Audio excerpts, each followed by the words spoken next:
Hey, what's up YouTube? Walt's How To's and Reviews. Today I wanted to review a Harbor Freight table saw. Reason being is it's the cheapest one you can find, at least that is 10-inch blade with 15 amps. So I know a lot of people will be looking at it like I was, if you ever need to buy one, and you're probably wondering, should I buy it? Is it complete junk? Why is it so cheap? So I was gonna go over a quick overview, how you set it up and stuff, pros, cons, and then tell you if I think you should buy this or not. Now, Harbor Freight's marketing business model is they're always running promotions and sending you coupons and whatnot. So the price varies. I think its retail is like 150, 160 bucks, but with a coupon, a lot of times you can get down to that 110, $115 range or somewhere in between. Now, like I said, if it's actual 10-inch with 15 amps, this one does 4,800 RPMs. It's the cheapest one out there, at least that I could find. I think Ryobi makes an 8¼ inch with 13 amps for like 120 bucks, which if you get the right coupon, it's the same price as this guy. So should you just go with the one that's got better specs, or is it complete junk? Let me just kind of tell you what I think. So let's take a quick look at it. All right, so this isn't a tutorial on how to use one of these. If you don't know how to use one, watch safety videos. They can be really dangerous, but I wanted to give you a representation of how big this is, seeing it next to a person. And it has a lot of features that a decent table saw has. Here's your on-off switch. You can raise or lower the blade here. It's got a little lock right here so you can actually move the blade, so you can cut at an angle if you want to. I was surprised at this price point. I checked it with my square when I put it on the 0 to make sure that the blade, was actually a 90-degree angle, and to my amazement it was. I'm gonna talk a little bit about this rip fence guide and this rising knife and the cons, but it is aluminum to my surprise. It's not cheap plastic everywhere. It's got some nice grooves if you want to modify stuff and make some different things for yourself. Definitely you're going to be able to do that. Pretty standard stuff. This pops out pretty easy. Get down into replace the blade and whatnot. In the back here there is a vacuum connection, and it's got a couple things on the side for your guide when you push it through. This holds that. I actually don't know what I did with that. I just used some scrap wood when I use this, and then I believe this is, for your outlet cord. You could obviously, repurpose this kind of stuff.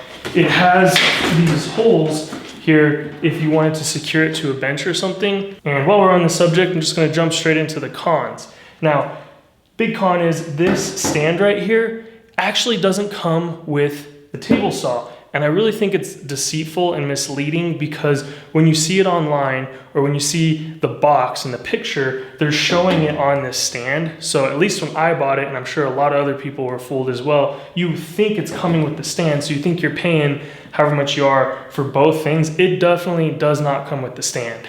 And in hindsight though, I don't like the stand. I wouldn't recommend it. I think I paid 40 bucks for it. And the biggest reason I don't like the stand is it doesn't fold up. It takes up a lot of space that I just don't really have in my garage. So I really don't like the stand. Another con was it took forever to put together. Kind of going back like, oh yeah, it's a really cheap stand, but then you're gonna spend like at least an hour with all these tiny little nuts and bolts and washers. It was just a pain in the butt to connect. Now, this stand, I would have assumed that the table saw actually connects to the stand to make it sturdy, but it doesn't. You can see there is like places to connect this table saw to a base, but these holes don't line up with it.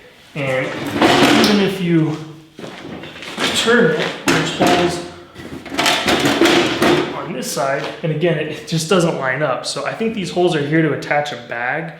If you want to put a bag underneath this, I guess it's cool to have this stand, because then all the wood chips are gonna fall down in there. But it literally is just, I believe, just made to just sit there and kind of be held on by gravity, which was just really surprising to me.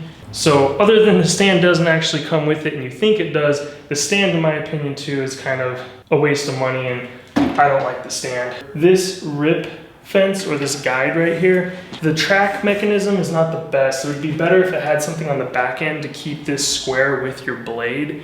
Now, I guess I haven't used a ton of table saws to know if that's just normal or if they're all like this, but I assume not. But basically what it'll allow you to do is, you can tell by these lines, it can be cockeyed, which is definitely not something you want. It's an easy fix. All I do is I make sure I use these as a reference point. So if I measure for my blade, I don't know, 6 inches, and I notice, hey, at the bottom, I'm about halfway in between two of these lines. I want to make sure the top is the same, remeasure, and then lock it down. And now it's pretty much parallel with the blade, but it does take extra time, and that is definitely a con, but it's not unusable by any means.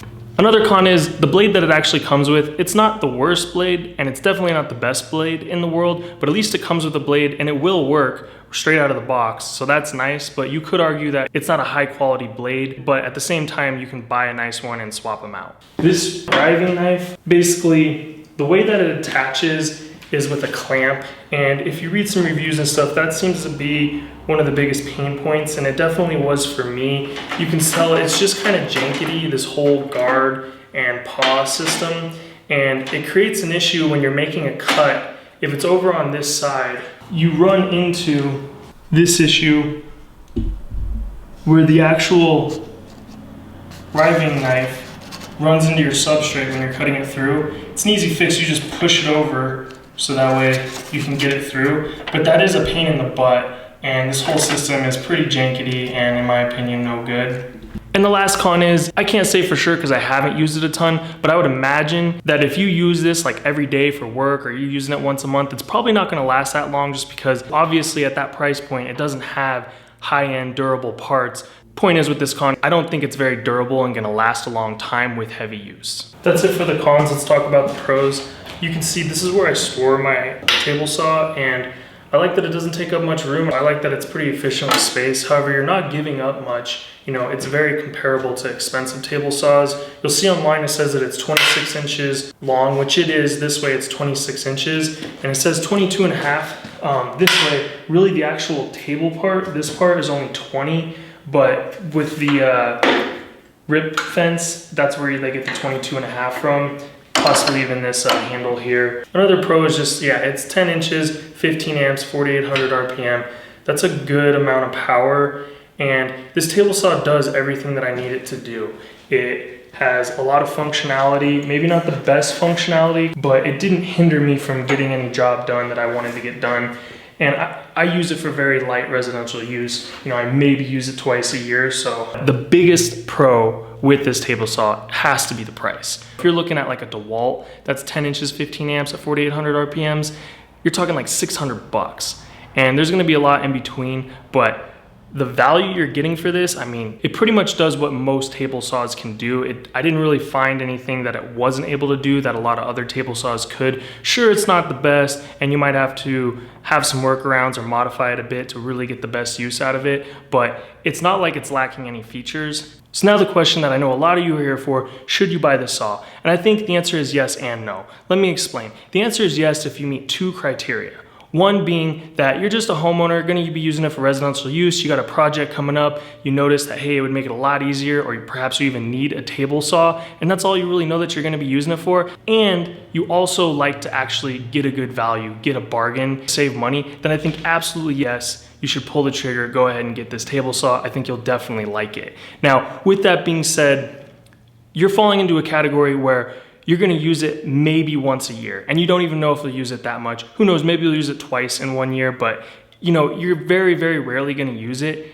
You can go ahead and buy one. If you got a buddy who has one that's close by, maybe it makes more sense just to borrow one, but it's only like 120, 130 bucks. Then you have a table saw if you ever need it. It's kind of nice to have it laying around as long as you have space for it.